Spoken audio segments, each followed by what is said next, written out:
భద్రాచలం. ఈ పేరు వింటేనే ఎక్కడ ఎక్కడెక్కడి కోరికలు, కష్టాలు అన్నీ తీరిపోయినట్టు అనిపిస్తాయి.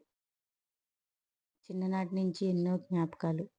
భద్రాచలం గుడిలో స్వేచ్ఛగా తిరిగిన ఆనవాళ్ళు ఎంత ఆనందంగా అనిపించేదో, ప్రశాంతంగా అనిపించేది. ఎంత కష్టం వచ్చినా గోదావరి నదిని గాని, ఆహ్, భద్రాచలం టెంపుల్‌ని చూడగానే ఆ రామయ్యతో కూర్చొని మాట్లాడుతుంటే ఎంత ఆనందంగా అనిపిచ్చేదో. కష్టం వెంటనే తీరిపోయేది. ప్రతి సంవత్సరం ఖచ్చితంగా భద్రాచలం వెళ్తాం. ఏంటో పుట్టింటికి దూరం అయిపోయినంత బాధ అనిపిస్తుంది భద్రాచలం వెళ్ళకపోతే.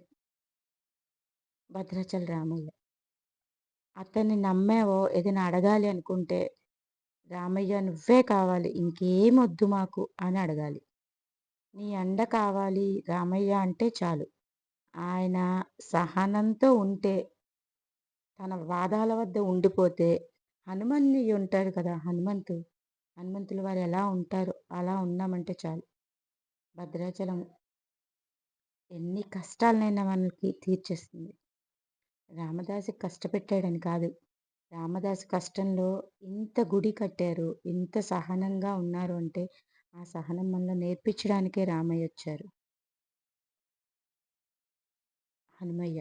హనుమయ్యని మించిన భక్తుడెవరు ఉండరు. అలాంటి భక్తి పరంపర మనకు రావాలి అంటే హనుమయ్యలాగా ఓపికగా ఉండాలి. అక్కడ కనిపిస్తుందే చిత్రకూట మండపం.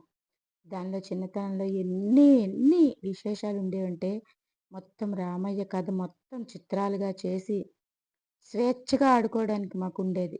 మొత్తం చుట్టూరా చిత్రాలతో రామయ్య కథ మొత్తం పిల్లలకి చెప్పేవారు. అలా చెప్పి చెప్పి మాకు రామయ్య కథ అంటే ఏంటి? దానిలో విశేషత అంతా చూపించారనమాట. కానీ ఇప్పుడు ఎప్పుడు వెళ్ళినా అది మూసే ఉంటుంది. దూరాభారం నుంచి వెళ్తాం. చిన్నతనంలో లాగా హాయిగా కూర్చుందాం కాసేపంటే, అక్కడ వసతులు గాని, సెక్యూరిటీ గాని, అసలు గుళ్ళో కాసేపు కూర్చొని ప్రశాంతంగా రామయ్యతో మాట్లాడుకుందామన్నా ఆహ్, వెళ్ళిపోండి, వెళ్ళిపోండి అనే తొందరపాటు తప్ప ఏమి కనిపించట్లే. చిన్నతనం ఎంత ఆనందంగా గడిచిందో. సంవత్సరానికి ఒకసారి వెళ్ళే మాకు కాసేపు రామయ్యతో ప్రశాంతంగా ఉందామన్నా ఉంచే పరిస్థితులు, వీళ్ళు లేవు. షాపింగ్‌లంటారా? రామయ్య గుడి దగ్గర ఏది కొన్నా, చిన్న వస్తువు, చిన్న బొమ్మ ఏది కొన్నా మాకు విశేషంగానే అనిపిస్తుంది.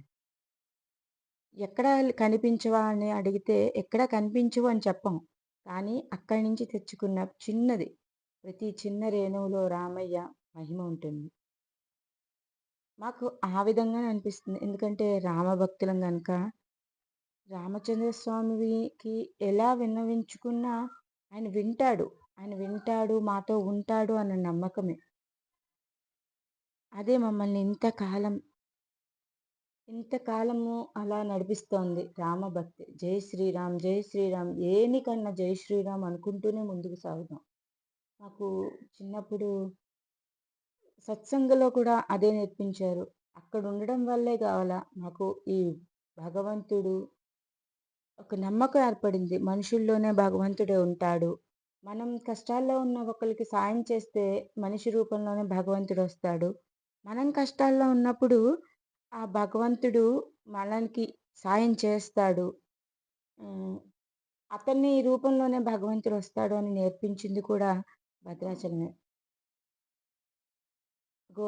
గోదావరి నది చూస్తుంటే ఎన్ని అలజడులున్నా ఏంటో ఆవిడతో మొరపెట్టుకుంటే చాలు మొత్తం తీరిపోయినట్టే ఉంటుంది. ప్రత్యేకంగా చెప్పాలంటే చలికాలంలో వెళ్ళాలి. చాలా ఆనందంగా ఉంటుంది. ఆహ్లాదంగా ఉంటుంది. మనసుకు హత్తుకున్నట్టు ఉంటుంది.